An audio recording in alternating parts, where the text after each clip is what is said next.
Bu, Mas, sama Mbak, aku punya pertanyaan. Nanti dijawab dengan argumen alasannya apa. Contohnya gini, Tuhan dengan manusia itu duluan mana?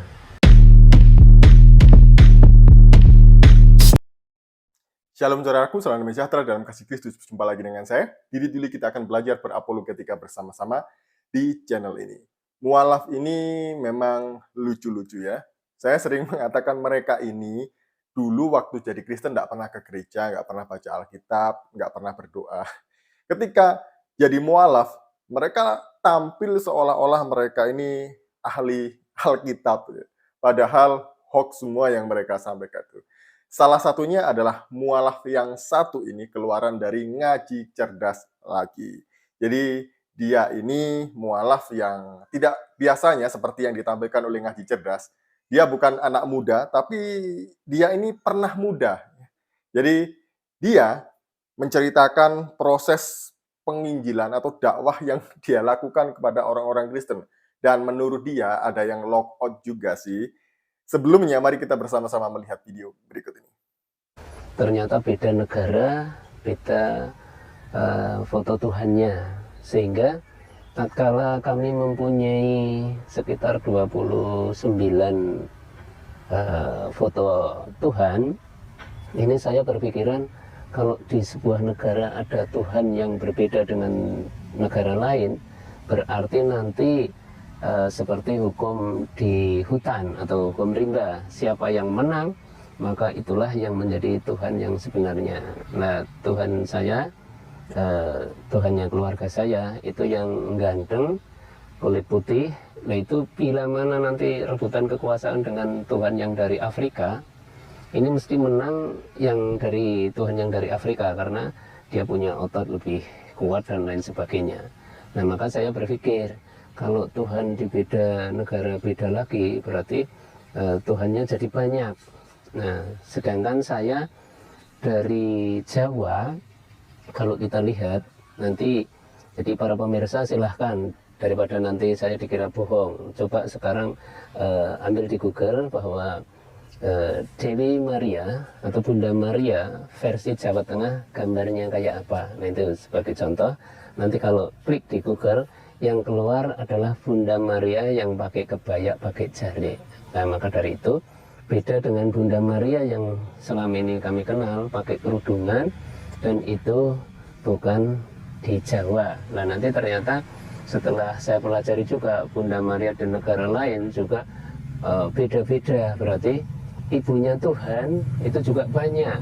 Nah, ini menjadikan saya akhirnya berkesimpulan bahwa konsep dari ketuhanan berdasarkan foto itu, makanya saya akhirnya wah, ini nggak main-main, berarti Tuhan banyak. Tuh kan, pertanyaannya nggak bermutu kan? Dan saya melihat lucu.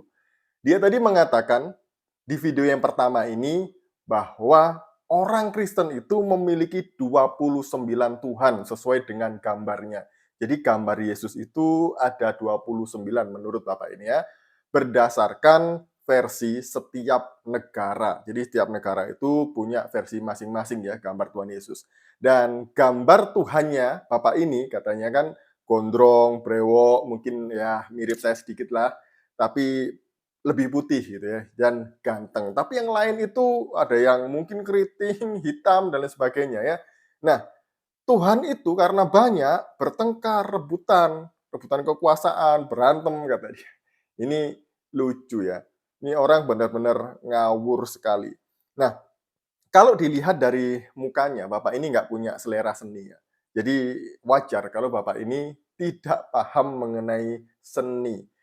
Apakah selama Kristen dia tidak tahu atau pura-pura tidak tahu bahwa foto atau gambar Yesus yang ada sekarang ini bukanlah foto asli Yesus yang diambil zaman dulu pada waktu Yesus masih ada di dunia ini.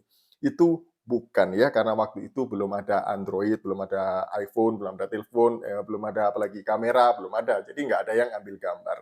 Lalu dari mana asalnya gambar ini? Jadi gambar ini adalah karya seni. Jadi yang namanya karya seni yaitu wajar kalau setiap orang menggambar sesuai dengan versi mereka masing-masing. Jadi kalau orang Eropa, orang Barat sana menggambar Yesus dengan yang rambut panjang, brewok, putih, tinggi besar gitu ya wajar karena itu yang mereka pahami. Kalau orang Afrika ya beda lagi. Orang Jawa ya beda lagi mungkin kalau gambarnya ya. Jadi sekali lagi itu hanya karya seni. Dan gambar itu hanya dipajang di rumah, bukan untuk disembah pagi, siang, malam bawa dupa, bawa kemenyan, sembah-sembah, bawa sesembahan, buah-buahan, makanan, kopi. Enggak, enggak begitu. Itu hanya dipajang di rumah karena itu karya seni gitu ya. Sama dengan salib. Orang Kristen juga tidak menyembah salib. Salib dipajang di rumah, di gereja, mungkin di sekolah, di rumah sakit yang Kristen gitu ya, bukan untuk disembah. Karena salib itu hanya sebagai pengingat bahwa Tuhan Yesus Kristus telah mati di atas kayu salib sebagai ganti atas dosa-dosa manusia. Jadi itu yang dipercayai oleh orang Kristen. Nah, kemudian dia tadi mengatakan sama seperti Bunda Maria juga. Setiap masing-masing daerah itu punya Bunda Maria masing-masing gitu ya. Kalau di Jawa Tengah pakai kebaya. Saya penasaran, saya cari, saya lihat di Google. Ternyata ada memang Bunda Maria yang pakai kebaya, tapi itu namanya adalah Bunda Maria segala suku. Jadi ini tempatnya tidak di Jawa Tengah, tapi ada di Katedral Jakarta. Ini ngaco nih orang ini ya. Jadi yang Katolik mohon maaf saya tidak paham mengenai itu. Saya jadi hanya cari sumbernya dari internet. Mungkin Bapak Ibu yang Katolik lebih tahu mengenai Bunda Maria yang disebutkan oleh Bapak ini tadi itu ya. Nah, selanjutnya mari kita melihat video yang kedua berikut ini. Dan suatu saat dua orang ini, karena saya malamnya nggak belajar, saya akhirnya punya pertanyaan yang sepele. Contohnya pertanyaan yang sepele itu gini, Bu, Mas sama Mbak, aku punya pertanyaan, nanti dijawab dengan argumen alasannya apa. Contohnya gini, Tuhan dengan manusia itu duluan mana? Nah akhirnya orang Batak yang Katolik itu menjawab dulu, kalau saya Pak, itu manusia dengan Tuhan duluan manusianya. Nah yang Protestan protes keras, kamu baca Alkitab sampai di mana? Nah nanti Mbak, kamu juga akan mendapatkan pertanyaan yang sama dengan argumen silahkan nanti, tapi Masnya biar jawab dulu. Akhirnya jawaban mereka duluan manusia. Alasan saya, Tuhan Yesus itu dilahirkan oleh Bunda Maria, sehingga aku berkeyakinan ada manusia yang melahirkan Tuhan Yesus, berarti duluan manusia. Sehingga akhirnya aku menjawab duluan manusia baru ada Tuhan. Nah itu argumen dari yang Katolik. Silakan Mbak, sekarang giliranmu. Yang Protestan bilang ke saya, Pak, di Alkitab itu sebelum ada makhluk, Tuhan itu ada dulu. Setelah Tuhan itu ada dulu, menciptakan makhluk termasuk manusia. Nah, baru nanti kiamat semuanya nggak ada, Tuhan tetap ada. Berarti Tuhan ada dulu. Makanya yang orang Medan tadi setelah menjawab duluan manusia, karena Yesus dilahirkan dari Bunda Maria. Saya katakan, betul Anda. Nah, terus yang kedua, karena di Alkitab bercerita seperti itu, aku juga mengatakan, betul Anda. Lah, akhirnya kan aku dikeroyok dua orang. Pak, sampai ini kayak apa? Kok ini betul, itu betul? Makanya, karena ini betul, membingungkan saya. Maka aku nggak pilih Tuhan yang seperti itu. Nah, di video yang kedua ini lucu. Jadi memang Bapak ini ngomongnya pertanyaan ini sederhana. Iya, betul. Karena sederhana pertanyaannya, lebih mirip dengan pertanyaan anak-anak SD yang selalu bertanya gitu ya kepada teman-temannya. Duluan mana sih ayam sama telur gitu ya.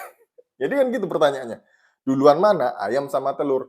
Kayak pertanyaan Bapak ini, duluan mana Tuhan sama manusia? Ya kalau kita orang beragama, apalagi Kristen, kalau kita membaca Alkitab di Kejadian pasal 1, pasal 2 gitu ya. Di situ sudah dituliskan dengan sangat jelas oleh Musa bahwa pada mulanya Allah menciptakan langit, bumi, segala isinya. Jadi Allah itu adalah sang pencipta. Jadi tidak mungkin dia diciptakan. Manusia ini adalah ciptaan. Nah, Kalau yang dituju oleh Bapak ini adalah Yesus, Tuhan yang dilahirkan oleh manusia. Nah, ini salah dalam berpikir. Jadi, dasar berpikirnya aja udah salah, maka pertanyaannya juga salah. Yesus, dia adalah Sang Firman yang sejak kekekalan berdiam di dalam diri Allah yang kekal. Jadi Sang Firman itulah yang menciptakan segala sesuatu dan oleh firman inilah segala sesuatu hidup dan firman menjadi manusia. Bisa dilihat di dalam Yohanes pasal yang pertama ayat 1 sampai 4 dan ayat 14. Jadi Yesus itu adalah firman yang menjadi daging atau firman yang menjadi manusia, bukan manusia yang diangkat jadi Tuhan. Itu adalah konsep yang keliru. Orang Kristen tidak pernah punya konsep ketuhanan seperti yang Bapak ini sampaikan. Jadi itu ya. Atau jangan-jangan Bapak ini hanya hoax, ngarang cerita aja ya supaya dilihat orang, wih keren, pintar, pernah memualafkan orang gitu ya. Padahal ya cuma cerita-cerita gitu-gitu aja. Dan sekian dari saya, semoga ini menghibur kita. Shalom, salam waras, Tuhan Yesus memberkati.